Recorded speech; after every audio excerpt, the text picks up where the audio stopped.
Hey there, welcome to the podcast for creatives. If you don't know me, I'm Sasha Souza. I am the CEO and celebrity event designer for my company, Sasha Souza Events, and I am also a digital course creator and mentor with the Consultancy for Creatives, where I serve the industry with downloads, courses, and our Creative Collective monthly membership. I would love it if you could check out the consultancyforcreatives.com so that you can make 2021 absolutely amazing. Today's podcast is titled Honor Thy Vendors. And this podcast has sort of been sitting on me for a while, maybe many, many years actually, because it is so disheartening when I talk to my peers, and this is not just for event planners or event designers. This is for venues and houses of worship, and it's for floral designers and anybody who's really photographers and in a position where you can refer other vendors. And this is especially keen to event planners because event planners tend to hold the keys, right? You hold the keys to the client budget. If you happen to manage budgets, you hold the keys to the client's trust. You can very easily turn a client from one vendor to another just with a few words. And so while we're going to talk a little bit about, how you honor people, I really want to also express to you that this is about money and how you honor your vendors monetarily. And I'm going to tell you a couple of stories about other event planners specifically who have not honored their vendors and how that has gone, in my opinion, and everything I've heard from other people in the industry that have told me. And let's just be very clear about our industry, right? Like, the wedding industry, everybody pretty much knows almost everybody. So information and disinformation gets around and spreads like wildfire. So when I say honor thy vendors, what I'm talking about is, number one, hiring people that you trust, right? Paying them well, paying them on time. And in my experience, my job as an event planner is to create an incredible event for the guests and for the client. But ultimately, my real job is to create the team. And in creating that team, I am bringing together anywhere from 5 to 25 different companies that are most likely owned by a mom and pop shop, independent contractor type situation. And I'm bringing them all together to create this once in a lifetime experience. And if I'm not honoring their work, I am not doing the right thing by them. And I am a big, big, big proponent of teams. In fact, our business since 1999 has had a team approach where we have a floral designer that we refer. I had my own floral designer for more than 19 years until she passed away 2.5 years ago. And now we have a floral designer that we refer, and she's the only floral designer that we refer. And she's part of our team. I have a cake baker that I refer. I have a couple caterers that we refer. I have a couple rental companies that we refer. I have one lighting company that we refer. And that team of people has propelled me to where I am right now, because if I didn't have a team that I could actually trust, I would never be able to churn out the events that we do. So all of that being said, I have to hire people that I trust with not only the client's vision, but also the client's money. And I have to treat them in such a way that they are perfectly capable human beings of coming in and creating this incredible event. I give them as much creative freedom as they could possibly want. We give them guidance and guidelines, and the client gives them guidance. But ultimately, we really want the vendor to shine. And so I don't really drive a hard, line, especially with things like floral, where it actually has to look exactly like this, because I want that particular vendor to be able to say, oh, I have this amazing idea and I want to do this and we can talk about it. It's very collaborative. And in honoring their creativity as a fellow creator, I realize that I am not a floral designer. I can't do that work. I'm not a cake baker. I certainly can't do that work. I'm not their caterer. I cannot do that work. I'm not a lighting designer. I definitely cannot do that work. And as I go through these things and I say, okay, well, I'm not this and I'm not this and I'm not this, what I come back to is that I am actually a connector. I am the conduit from the client to the other creatives. And then we all work together to create the overall vision and aesthetic.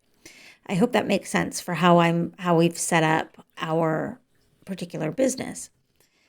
One of the things that we are very adamant about is making sure that the vendor also feels honored monetarily. So we will, if we have one, we will always give some guidance or guideline to the vendor as to what the client wants to realistically spend on that service. And we ask all of our clients to send us a design questionnaire, and our design questionnaire is about 10 pages. We sell a modified version of it on the the Consultancy for Creatives website that you can download, and it's fillable, and your clients can fill in the answers. You can put your logo on it. So, but all of that being said, we take that design questionnaire and we parse it out to all of our vendors. So if I have a client who loves ranunculus and tulips and they love the color pink and they hate the color orange, and they're okay with flowers with yellow centers, and the best meal that they ever had was, street food in Thailand, I can take all of these answers to these questions and I can cull them and give them to the vendors so that they can create and use their own imagination in helping me express the vision of the client's event. But I will never take credit for their creativity. Like, the floral designer does an incredible job, and that is their creativity. The cake baker is an artisan and a crafter of amazing edible art. And the photographer is the one to capture and create all of this art. And I don't pretend to know any of their jobs. So I think one thing I'd like to express, especially to event planners, is that you don't have to know everything about what everybody else does, that it's okay to give kudos and credit and allow creativity to kind of roam throughout this event planning and event design process. And it'll make your events better if you don't actually glom on and try and control everything about the process and that creative process, and let it be very organic and let it flow kind of during your client meetings and interpretation of your client's design questionnaire. And one of the reasons that we are so tight about our vendors is that we hire people that we really, really trust. So we trust them to bring to the table their most creative and innovative and incredible ideas. And we work with them on that. So when I'm saying honor your vendor, honor their creativity. If you're truly a fellow creator, you are going to want everybody else to also be creative. And we also are a big advocate of paying them well. And what does paying them well mean? If you are, as an event planner, I'm going to use the event planner as an example because that's what I am. But regardless, whatever you are and however you are able to make the referrals, if you are going to the client and saying, okay, your budget is X dollars, and I am whatever percentage of that, it is fully unfair of me to go to a vendor and ask them to chop money off of their price. It's another thing to ask a client to remove items that don't fit in their budget. So you are basically one of two things. One, I'm the event planner, I'm going to charge my full rate, and I'm going to save the client all this money in order to offset my fee. Or you are a creative who works with other creatives, honors their art, and allows your client to make decisions as to what would fit within their budget. I'm number two. So, which I feel very comfortable with, because I will not call up my floral designer and ask her to take pennies off of an order. And it doesn't matter to me if the order is $1,500 or $15,000 or $50,000. I'm not going to ask them to take 50 cents off a boutonnière. My entire job is to create the event that the client wants. And the client is completely in control of their budget. I am not in control of their budget. So if they value having that $500 bouquet, then great, then they're going to pay for it. If they don't value that $500 bouquet and they decide they want to spend $350 on that bouquet, they're going to have to lose something. Or the floral designer is going to have to choose for themselves to produce a $500 bouquet because it's good for their portfolio. But I am not the one to make that decision, and I'm not going to ask them to reduce their cost for that. Just as if I'm not going to call up my doctor and ask them to take less money for their expertise. Or I'm not going to call up an attorney that I might need and ask them to not charge $500 an hour, but instead to charge me $350 an hour. If I want a $350 an hour attorney, I should go find one. So I shouldn't expect the person who values their worth and charges $500 an hour to reduce their fee.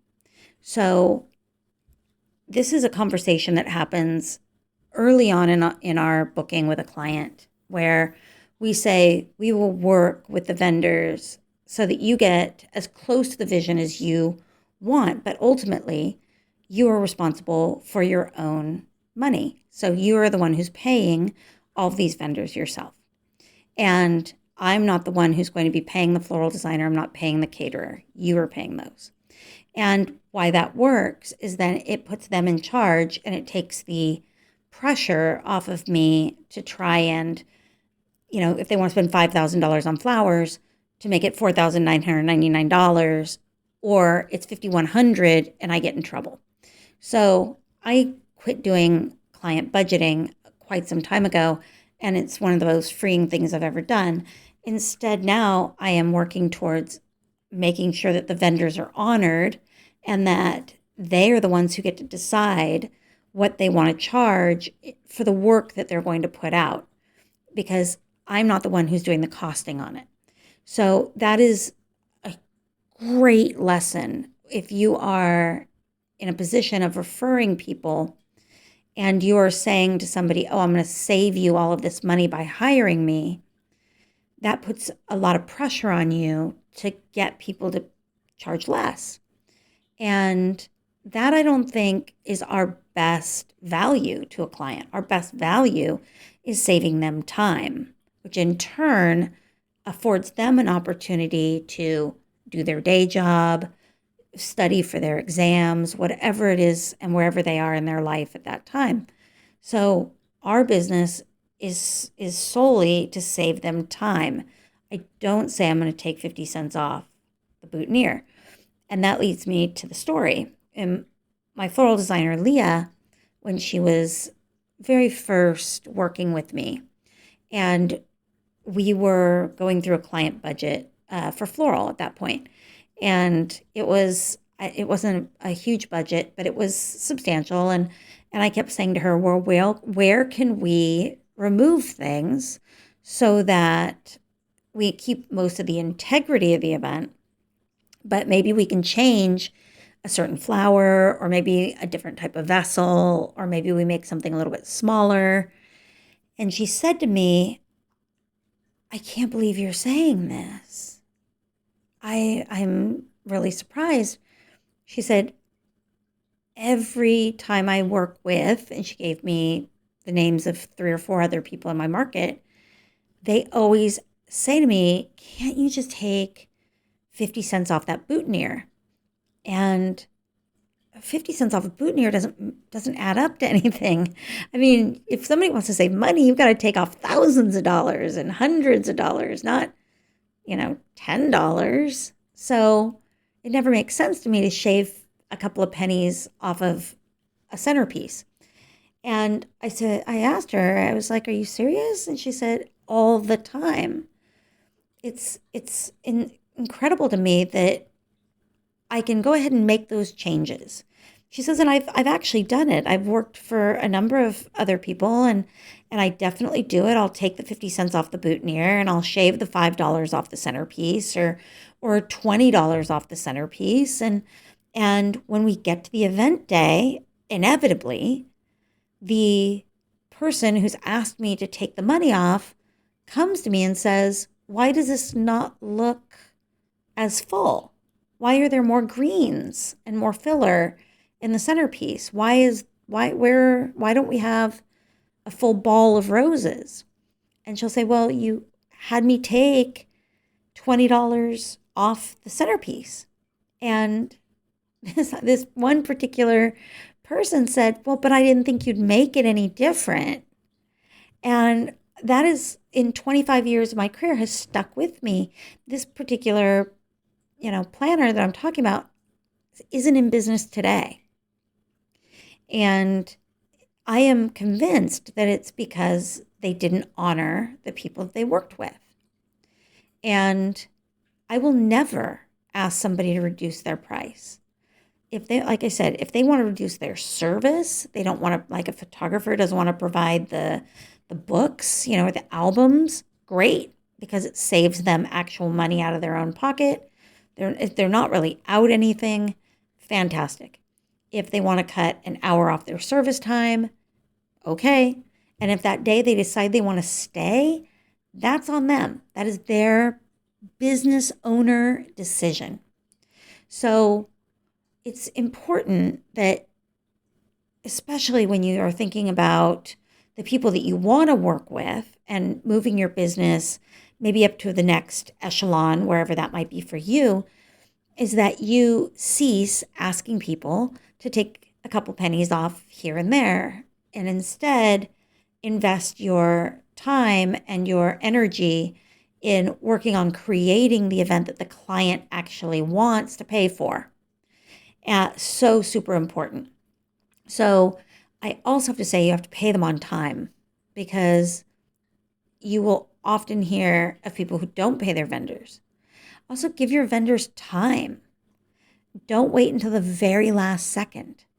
It's harder for us to make changes or decisions for our own business if you aren't telling them what they need to change, or you're waiting until the week prior and you finally have figured out the timeline and you want to cut some time out. That doesn't jive.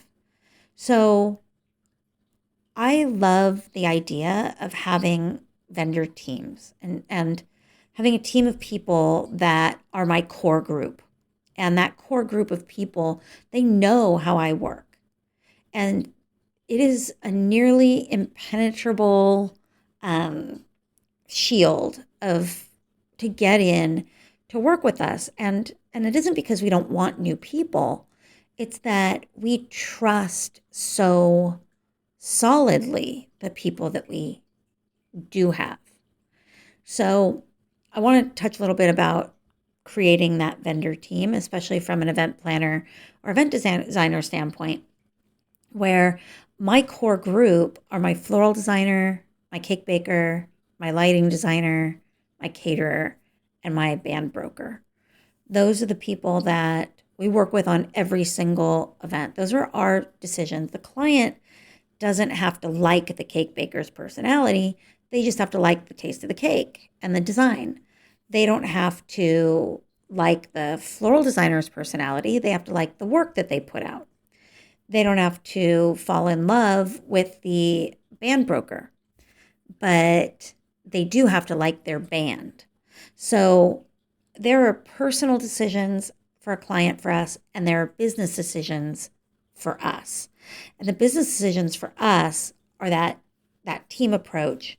Things like photography, video, officiate, venue, all of the photo booth, all of those things there.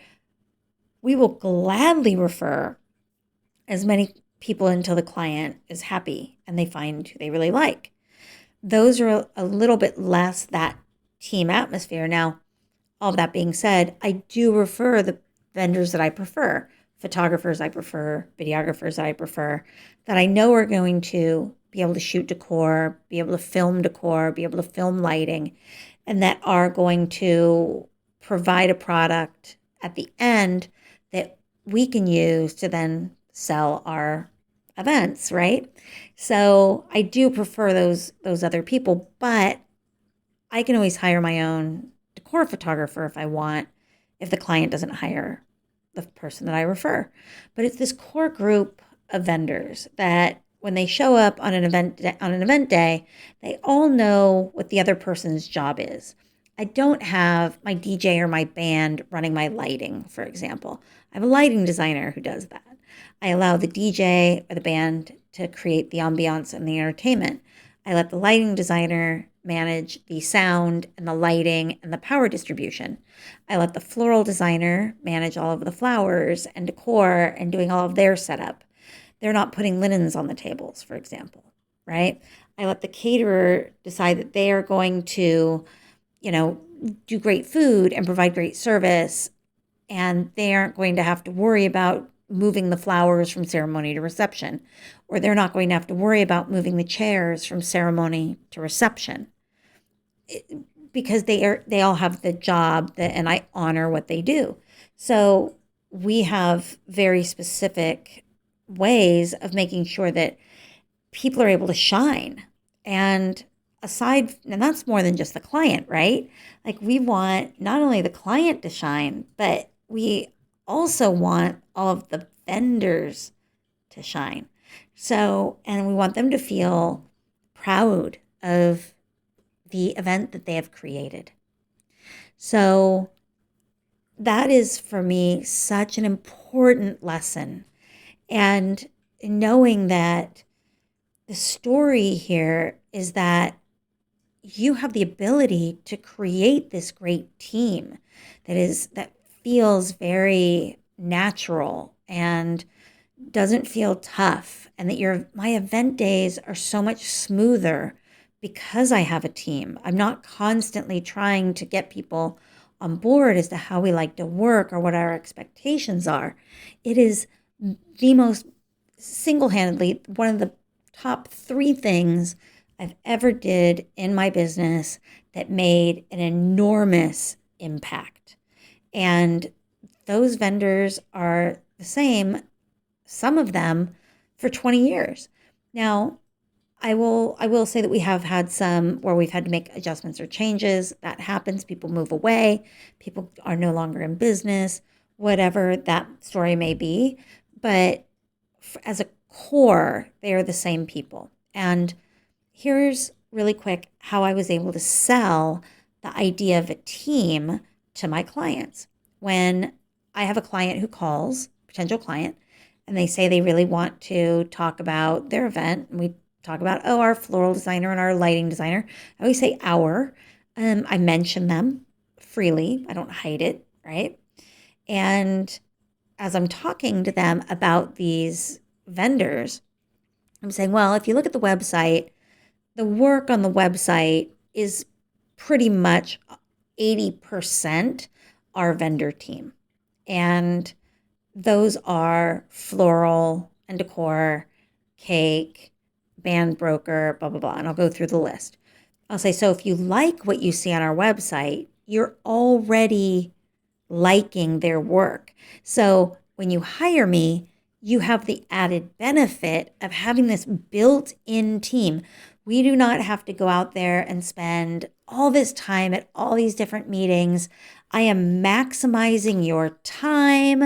I am maximizing your conversations. I'm not going to one floral designer and tell the bride is sitting down and telling them one thing, and then she meets with the next floral designer and they're talking about something completely different. And it is just so incredibly freeing.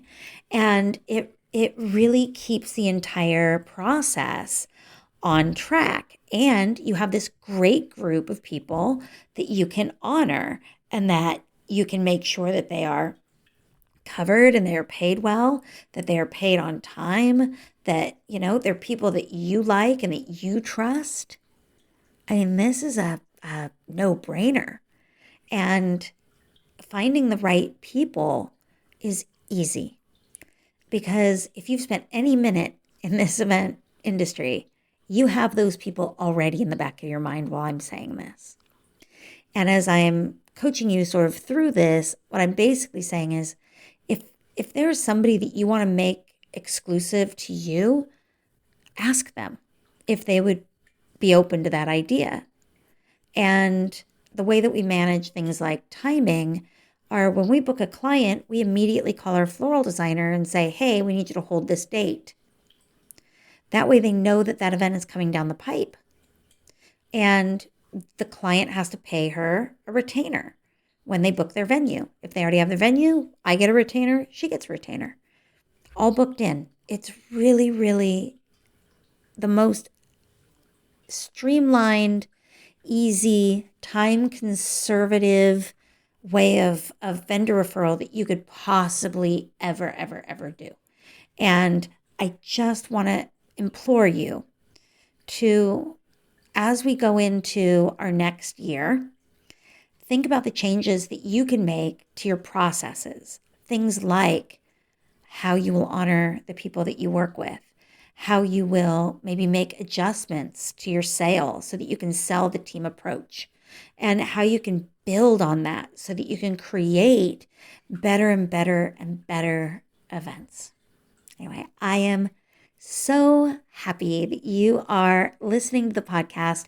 As of this recording, we have bypassed over 2,000 downloads, unique downloads, which was so thrilling to me. And so I just wanted to say thank you so much for doing that and for coming back and listening to our stories. And if you have any interest in making your business better, I would encourage you to go to the Consultancy for Creatives and get on the wait list for the Creative Collective. The doors will be opening in 2021. You can join us. We have over 140 people in there who are just seriously kicking some booty on their businesses. And I am so proud to be able to watch them do this. And I currently, if you haven't done this, I just remembered, if you don't have it, there is a new free course that you can get. And if you go to consultancyforcreatives.com, you can get the onboarding mini course for free. You can learn how to onboard your clients better. All right. I will see you next time.